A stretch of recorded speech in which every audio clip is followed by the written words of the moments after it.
Na kukumbusha tu msichana, mwanamke, mwanaume anayekupenda waga anafurahia sana mafanikio yako. Anafurahia sana hatua zako. Kila siku anapambana kuhakikisha anakuwa pamoja na wewe. Yaani yeye anapopiga hatua katika maisha, anakushika mkono kuhakikisha mnaenda pamoja. Baby, let's go together. Huyo ndiye mwanaume anayekupenda.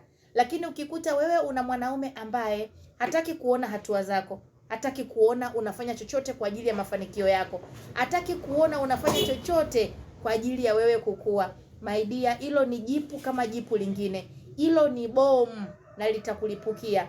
Mchunguze leo mume wako, mchunguze leo huyo mpenzi wako. Kama unachokifanya anakifurahia, uko hapo kwake, lakini kuna chochote kile ambacho unakifanya yani cha kukukuza wewe na yeye anakusupport, au ni mtu ambaye ndio hivyo, ukishika kahela kidogo unajidai sana, mwanamke hatakiwi kushika pesa. Yaani mwanamke akishakuwa na pesa ni dharau, unatakiwa ukae hapa nyumbani. Au ndio mwanaume wa namna hiyo, my dear?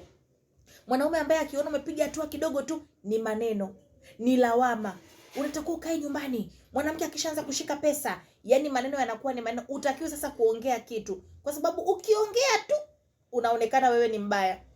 Ni kwa sababu unajifanya una pesa, unajidai kwa sababu siku hizi unatoka.